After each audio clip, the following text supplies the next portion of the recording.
So Viktor Orbán's landslide victory in Hungary yesterday raises the question, can there be one small country in the world guided by Christian values, nothing sectarian or theocratic, but just roughly Christian precepts, and that actively cares about supporting families?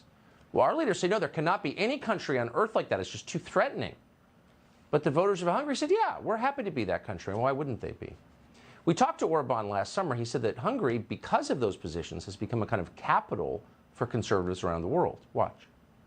I've noticed in the last few nights in Budapest, I've run into a number of Americans who have come here because they want to be around people who agree with them, who agree with you. Do you see Budapest as a kind of capital of this kind of thinking?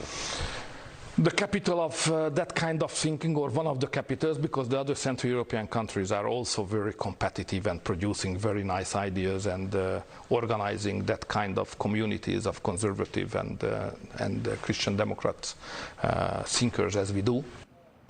Eva Vlaardingerbroek is a legal philosopher who spent an awful lot of time in Hungary and, of course, in Europe, where she's from. She joins us tonight. Eva, thanks so much for coming on. What do you think Orbán's fourth victory means for the world?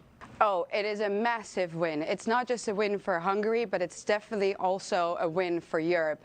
And that's funny because you can tell that everywhere around Europe, the left has gone completely insane over this massive landslide victory that Orbán has had. And honestly, it really also shows the super anti-democratic nature of our leftist elitists. Because they don't really want democracy. They only want democracy when it serves them, when the outcome serves their leftist global agenda. And that's exactly why we've seen that the media, the mainstream media, the EU bureaucrats and other left-wing politicians have done basically everything they could in order to prevent Orbán from being re-elected.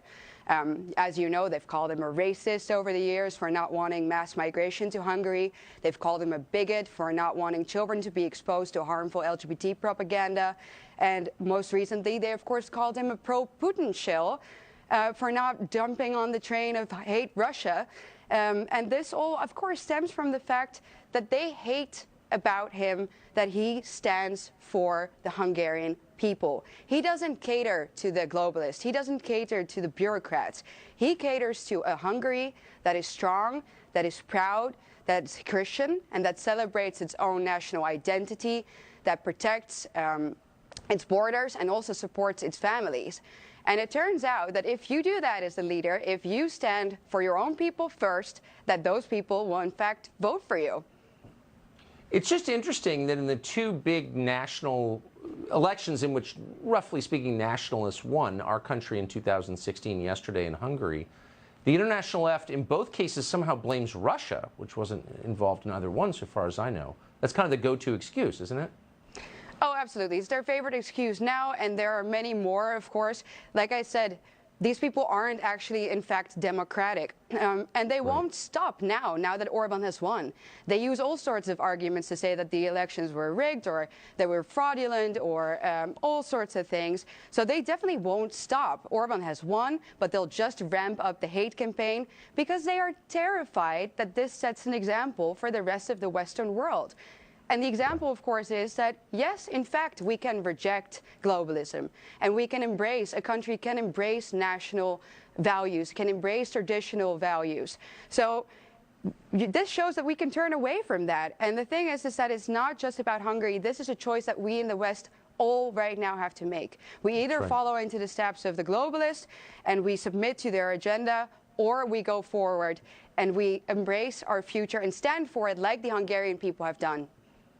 That's right. And clearly this is the future. I mean, the globalists have destroyed their own future with their response to the Russian invasion of Ukraine. Joe Biden is destroying globalism because everything is irony. Great to see it. Eva, it's great to see you tonight. Thank you. Thank you. So as you just heard correctly, in the name of democracy, nonprofits from around the world have tried to short-circuit actual democracy in Hungary. They're literally complaining about an election result in the name of democracy. We went there to find out how Hungary resisted all of this. NGOs, people like Soros, et cetera, et cetera. We made a documentary about it called Hungary versus Soros, The Fight for Civilization. It's on Fox Nation. An extended preview, free membership at tuckercarlson.com.